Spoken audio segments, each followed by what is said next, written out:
O Bolsonaro não está fazendo segredo nenhum que ele pretende dar golpe.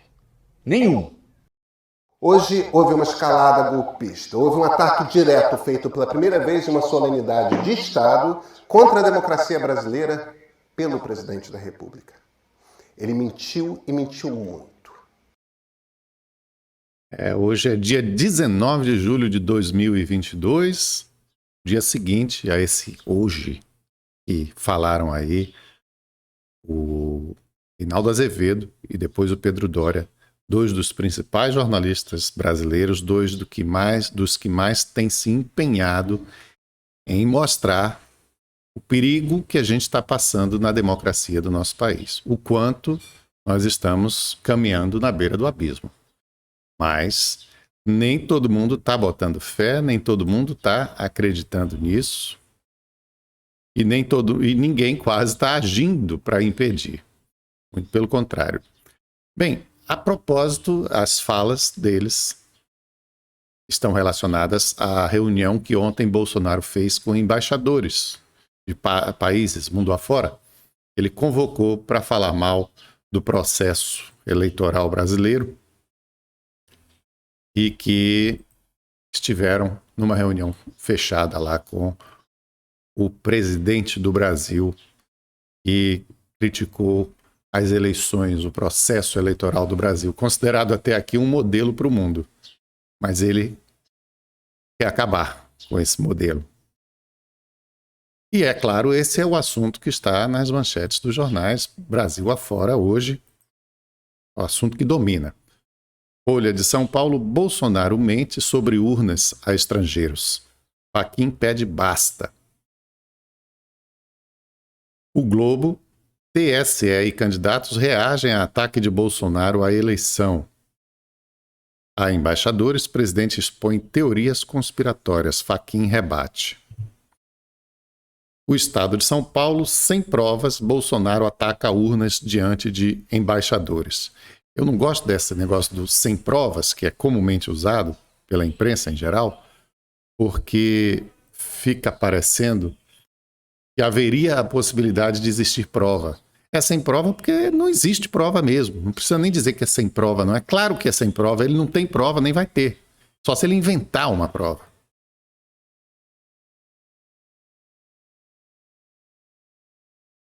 Zero hora. Bolsonaro ataca TSE e urnas e encontro com embaixadores. Zero hora do Rio Grande do Sul. E o outro jornal, o Correio Brasiliense. Fachin e Pacheco reagem a ataque de Bolsonaro ao TSE. Correio do Povo, que é outro jornal do Rio Grande do Sul, a diplomatas, Bolsonaro critica o sistema eleitoral. No Diário de Pernambuco, Bolsonaro repete ataques sem provas ao sistema eleitoral do país. Então, esse é um assunto que está hoje em muitos jornais Brasil afora. E os embaixadores, o que acharam disso? Segundo a Folha de São Paulo, embaixadores veem fala de Bolsonaro como tática trumpista e sem impacto diplomático. E embaixadores não aderem a teorias falsas de Bolsonaro. Estrangeiros dizem ao Globo, aí já é matéria do Globo, e vão reportar a seus países que o presidente não apresentou provas de suas teses. Claro, como eu já disse, não pode apresentar prova daquilo que não pode ser provado. Ele está inventando, ele está forçando uma situação. Ele está querendo voto impresso no papel, que foi justamente o motivo de se ter criado a urna eletrônica, porque havia tanta confusão, tanta fraude com o voto em papel, tanta possibilidade de manipulação, e a urna eletrônica foi desenvolvida em função disso. É um avanço do Brasil.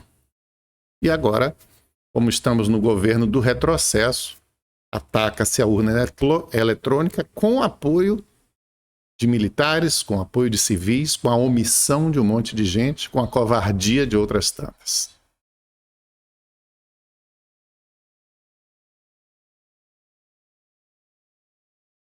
quero ainda destacar mais duas falas aqui dos jornalistas que abriram essa edição nossa aqui hoje. Do Centrão participando, que indica que se Bolsonaro quiser dar um golpe, então ele pode alegar até que ele tem uma base civil também no Centrão. É a primeira vez que você tem um figurão do Centrão participando de uma conspirata de natureza eleitoral. Reinaldo Azevedo está se referindo aí ao Ciro Nogueira, ministro da Casa Civil, uma das lideranças principais do Centrão e que, de dentro do governo, é quem faz essa operação do Centrão, enquanto do lado de fora, na Câmara dos Deputados, Arthur Lira assume o comando. Arthur Lira, inclusive, não se manifestou. O presidente do Senado, sim. Mas o presidente da Câmara não disse nada sobre mais esse passo que se dá rumo ao golpe, rumo à contestação do resultado da eleição, rumo à criação de uma confusão sem tamanho nas ruas, com mortes, inclusive, para que se dê um pretexto ao Exército para entrar em campo. E todo mundo já sabe qual é o lado do Exército, né? O Exército participa, o comando do Exército participa ativamente dessa conspiração contra a democracia no Brasil. E uma outra curta fala aqui do Pedro Doria, que resume os acontecimentos de ontem. O que a gente vai assistir nos próximos meses é a panela de pressão começar a esquentar.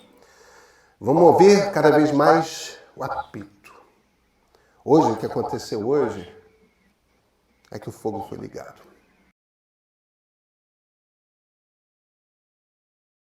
O fogo foi ligado ontem. Do ponto de vista de que o marco inicial foi ali, né? A gente pode até considerar, eventualmente, que esse marco inicial ocorreu também mais para trás. E é isso. Se os embaixadores viram a fala de Bolsonaro apenas como uma tática trumpista e sem impacto diplomático, isso também pouco importa, porque ele está ali apenas para anunciar, para dizer, olha, vocês estão lembrados? Eu fiz aquela reunião lá e tudo. É apenas a preparação do terreno. Nem precisa de apoio externo para dar golpe, não. Você tem aí, recentemente, no mundo, um exemplo muito claro de como há dificuldade de intervir em outros países. A Rússia invadiu a Ucrânia sob a oposição de toda uma comunidade de países fortes, economias prósperas, muito bem armados, mas todo mundo tem medo de meter a colher e fica tentando dar um jeito na situação sem se envolver diretamente. Se esse cidadão resolver dar um golpe no Brasil, sem dúvida haverá pressão, haverá protesto, haverá quem tente reverter do lado de fora do país, mas não haverá nenhuma intervenção armada, não. Ninguém vai passar de determinado limite para salvar a democracia do Brasil. Quem tem que salvar a democracia do Brasil são os brasileiros. Infelizmente, os brasileiros não estão se mostrando dispostos a fazer isso. Alguns, inclusive, estão se mostrando dispostos, sim, a implantar uma ditadura. Alguns pedem por uma ditadura, sem saber o que significa uma ditadura.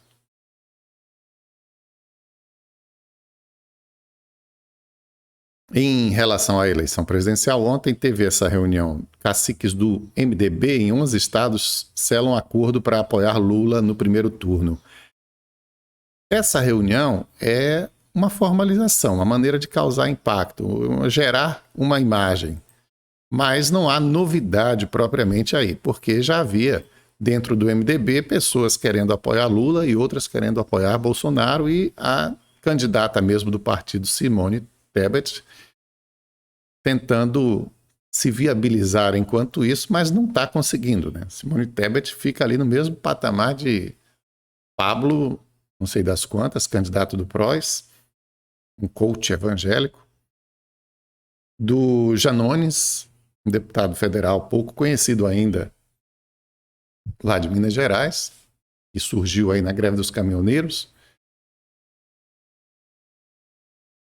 E é isso, ela não passa desse nível aí nas pesquisas. Então, a candidatura dela está totalmente enfraquecida. Uma parte do MDB vai fingir que apoia ela, outra parte vai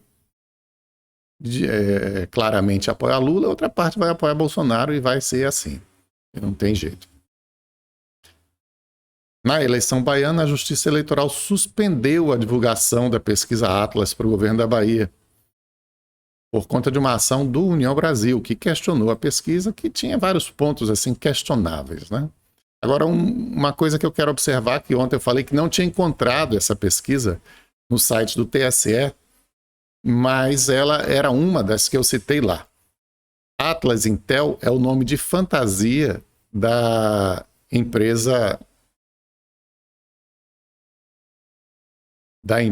que a Tarde contratou para fazer essa pesquisa, agora altamente contestada, questionada, e que, inclusive, a meu ver, causa um dano à campanha de Jerônimo, né? Porque ela é feita para dar uma injeção de ânimo. Porém, é tão apelativa a coisa que acaba parecendo assim que o sujeito já não tem mais recursos. E aí tem que apelar, porque a coisa não está indo, não está andando. E aí ele tem que apelar. É isso que ficou parecendo, sinceramente.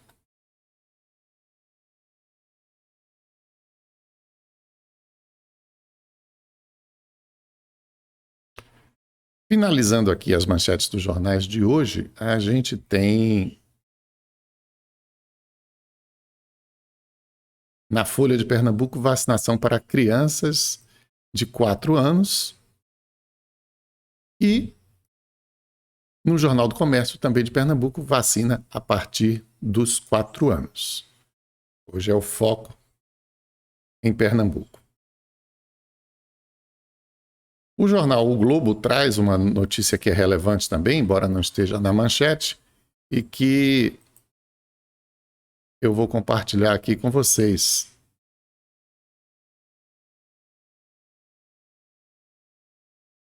Perda disseminada, desmatamento aumenta no país e a Amazônia tem o pior primeiro semestre. Esse semestre, que acabou de acabar em 30 de junho, é o pior que já foi registrado.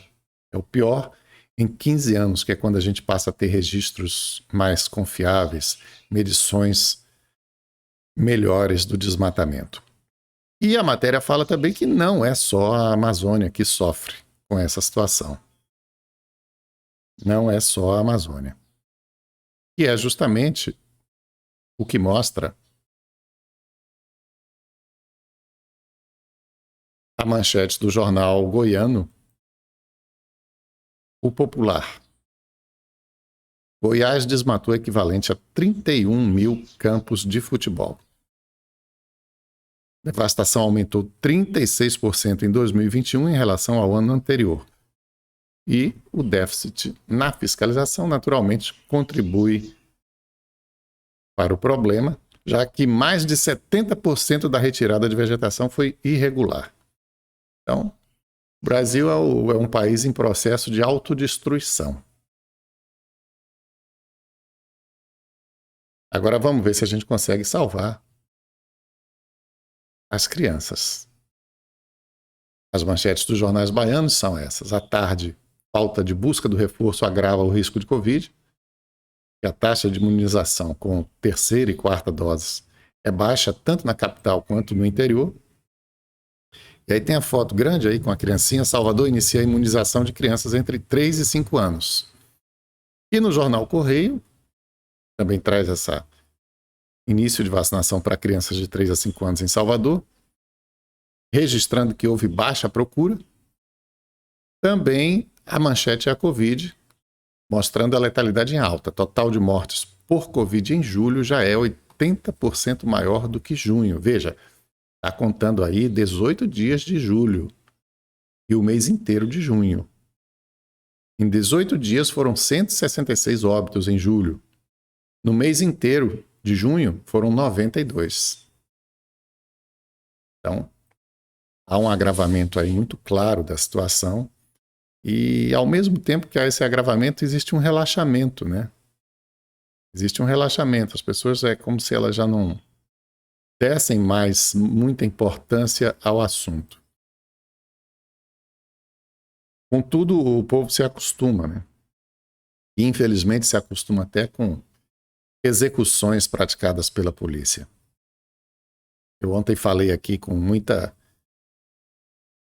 indignação e alguma dificuldade por ver uma barbaridade tão gritante, tão flagrante, praticada por agentes do Estado, ali em Santo Antônio de Jesus, que executam uma pessoa que vem caminhando pela rua e eles abordam e enchem o cara de tiro com arma de grosso calibre. E até nem sabia que tinha saído no Fantástico, o que já é alguma repercussão. Mas, diante do histórico que a gente conhece, a gente já imagina que não vai passar muito disso, quando, na verdade, é um crime espantoso uma coisa dessa. É certo que, como eu também falei ontem, a gente sabe que isso acontece muito. Agora, essa documentação que houve, nesse caso, isso a gente não tem todo dia, não. Ali, um crime dessa proporção, à luz do dia, numa área aberta, ampla, um terreno vazio lá, onde a visibilidade da câmera é bastante significativa, apesar de estar longe, e o cara vem, 3 policiais, e não estão nem um pouco se importando em praticar uma execução ali na cara de quem quiser ver. Até um outro que escapou, passou um pouco mais na frente. Inclusive, ele, quando ouve o tiro, ele apenas olha para trás e segue o caminho dele. Mas isso, então, foi ontem notícia de novo, no Jornal Nacional. Importante, né? Mas olha como a coisa é amenizada na hora em que se noticia. 3 policiais são suspeitos de envolvimento na morte de Daniel da Cruz de Jesus, de 24 anos, em Santo Antônio de Jesus. Imagens mostram que os PMs, em um carro descaracterizado, abordaram o jovem e, com ele no chão, atiraram em Daniel. A PM da Bahia afirma que os policiais foram recebidos a tiros e que apreenderam armas e drogas com ele, e que o vídeo será analisado na investigação. Parentes e amigos fizeram uma manifestação hoje pedindo justiça na morte de Daniel.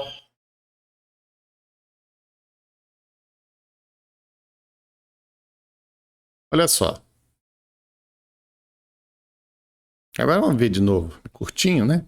Vamos ver de novo. 3 policiais são suspeitos de envolvimento na morte de Daniel. São suspeitos de envolvimento? Não, eles estão envolvidos nessa morte. A culpa de cada um, a punição de cada um, é um caso a ser analisado. Mas suspeita de envolvimento estão todos ali presentes na ação. Que tá... Um deles pega uma arma e mete 3 tiros no cara. Daniel da Cruz de Jesus, de 24 anos, em Santo Antônio de Jesus. Imagens mostram que os PMs, em um carro descaracterizado, abordaram o jovem e, com ele no chão, atiraram. Com ele no chão atiraram? Não, ele está no chão depois de ter recebido o primeiro tiro. Deram 3 tiros no rapaz. Ele estava no chão depois de ter recebido o primeiro tiro. Em Daniel. A PM da Bahia afirma que os policiais foram recebidos a tiros. A PM da Bahia afirma que os policiais foram recebidos a tiros. É claro que eles não foram recebidos a tiros, está todo mundo vendo aí. Por que o medo de falar o que aconteceu, que está na cara de todo mundo, caramba? Por que não diz algo como, pelo menos, apesar das evidências, apesar das imagens mostrarem claramente que não, a PM insiste em dizer que eles foram recebidos a tiros? Por que o que é tão óbvio Não pode ser falado numa matéria jornalística. E que apreenderam armas e drogas com ele, e que o vídeo será analisado na investigação. Parentes e amigos fizeram uma manifestação. Então, se... Essa reportagem, inclusive, ela é de Minas Gerais, porque lá hoje houve um outro caso, uma abordagem policial também, que resultou na morte de uma pessoa em que não fica tão claro assim se houve um abuso, um excesso. Ao meu ver, não fica tão claro no caso de Minas quanto fica no caso da Bahia. Então, essa parte da Bahia, da reportagem, ela é o finalzinho, né, que foi incorporada à matéria de Minas. Então, talvez a pessoa, pela distância do fato, não se apegue muito a determinados detalhes, apesar de estarem bastante óbvios. Mas aí, nessa manifestação que foi mostrada na matéria, tem um recado para quem fez a reportagem, para quem editou a reportagem, muito claro. Hoje, pedindo... Tá aí o cartaz. Não sei se a pessoa leu, porque como ela é de Minas, ela não estava na manifestação que ocorreu em Santa Cruz de Jesus. Na filmagem, mostra o que aconteceu. Não houve troca de tiro. Tá claro? Não tá claro aí no cartaz? É isso. Justiça na morte de Daniel. 3 policiais são... Então, é isso. Tá muito claro aí, muito evidente. E, no entanto, vai ser só isso mesmo, vai ficar nisso e acabou-se. É o que parece. É o que diz o histórico desses casos todos, incontáveis que acontecem no Brasil. Agora, eu repito, esse documentado de uma maneira absolutamente chocante. E mesmo assim, não vai gerar consequência?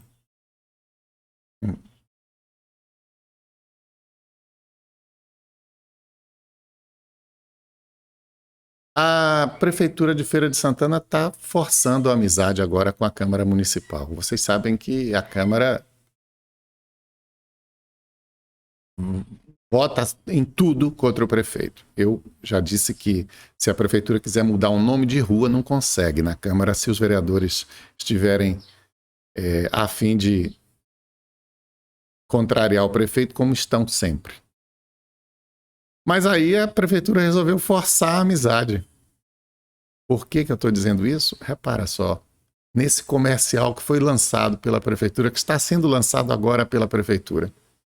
Duplicação e drenagem da Artêmia Pires. Você pediu e com a ajuda da Câmara de Vereadores a Prefeitura vai fazer. Uma obra que vai melhorar o trânsito e resolver os problemas de alagamentos para quem mora ou trafega por aqui. Não vejo a hora dessa duplicação acontecer. Essa obra é importante demais. Bom para todos nós, moradores e comerciantes daqui. A gente ouve você para fazer mais por nossa cidade. Prefeitura de Feira, o governo da gente. Viu só? A Prefeitura está tentando comprometer a Câmara. Comprometer a Câmara, anunciando a obra e dizendo vamos fazer a obra com a ajuda da Câmara, a parceria da Câmara. Como se eles fossem amiguinhos, não são. Se fossem, não precisaria, inclusive, de estar se utilizando dessa estratégia e dessa tática, de tentar comprometer a Câmara e ver se depois que o pessoal já estiver entusiasmado com a obra prometida, os vereadores se envergonham de votar contra, porque eles já disseram que não vão aprovar o projeto. Porque fica aprovando dinheiro para a Prefeitura, fazer obras capengas, como o BRT, e aí o pessoal que... Né, a Câmara é dominada pela oposição, disse, não, aqui não vai passar não, só se trouxer o projeto muito bonitinho, muito claro, muito concreto, coisa que a Prefeitura não tem. Mas não é só isso, não é só esse. Tem a obra, a Prefeitura pretende pegar um empréstimo de 200 milhões de reais. E, obviamente, o empréstimo não é só para fazer a duplicação da Artêmia Pires. Há outras obras na cidade e outros comerciais também que virão por aí, como esse. Viaduto Sobradinho e Morada das Árvores. Você pediu e com a ajuda da Câmara de Vereadores a Prefeitura vai fazer. mais uma importante obra de mobilidade, trazendo mais conforto e segurança para os moradores. Nossa, agora vai ser show de bola. Era tudo o que faltava. Vai ser uma maravilha. Uma obra bem importante, principalmente para o nosso bairro aqui. Uma obra dessa aí pra gente é um presente, né? Agora, o que eu estou... Pois é, já envolvendo aí o pessoal... Essa semana, o Hospital Espanhol que tinham 100... Agora, o que eu estou preocupado... Pera, o que o Colbert está fazendo aí? Pera aí. Sai daí, Colbert. Colbert vai falar, porque aí já é outro assunto, é a micareta. Uma entrevista que ele deu ao Silvério Silva. Eu peguei um pedacinho aqui, porque a micareta já está ameaçada de novo em função desses casos de Covid que estão de novo em crescimento na cidade. Mas, pois é, aí esse outro comercial, fazendo com que as pessoas já criem a expectativa. E aí, se não der certo, se a Câmara não aprovar, o Executivo vai apontar o dedo e dizer, olha lá, os vereadores não deixam a gente fazer. Nós queremos, mas eles não deixam. Bora ver quem é que vai ganhar a guerra, mas dessa vez a Prefeitura deu 1-0 na Câmara, porque elaborou uma campanha bonitinha, bem feita, animada, para o pessoal se entusiasmar e cobrar os vereadores. No mínimo, ficar chateado com os vereadores. Se eles depois souberem, olha, não vai ter obra porque a Câmara não aprovou o empréstimo. Vamos ver o que vai dar aí. A Câmara está de recesso. Certamente os vereadores não gostaram da brincadeira, porém, não vai ter muito jeito. E o prefeito Colbert Martins, que anunciou a micareta, talvez até na esperança de dar uma subida no moral dele junto à população, agora já está tendo que ficar na expectativa. O plano pode ser revisto até o final do mês. Se a Covid continuar piorando, essa volta da micareta, a micareta fora de época, mais fora de época do que já, né? Porque a micareta é o carnaval fora de época, e agora vai ser o fora de época do fora de época. Mas o prefeito está pensando na possibilidade de cancelar esse evento que ele, a princípio, agendou para setembro. Agora, o que eu estou preocupado é com o aumento da Covid. Lá em Salvador, essa semana, o Hospital Espanhol, que tinha 160 leitos, está em 250. Se essa situação ampliar em várias áreas do estado, inclusive feira, eu vou ter que rever essa decisão mais uma vez. Portanto, a micareta está prevista mesmo, mas só ocorrerá com absoluta segurança de saúde. Então o senhor deve ter um prazo determinado para decidir se haverá ou não é verdade? Esses próximos, nós estamos hoje dia 17, esses próximos dias de julho, acho que são decisivos para isso. Ainda esse mês? É o que eu espero, poder fazer essa decisão mais rápido que possa.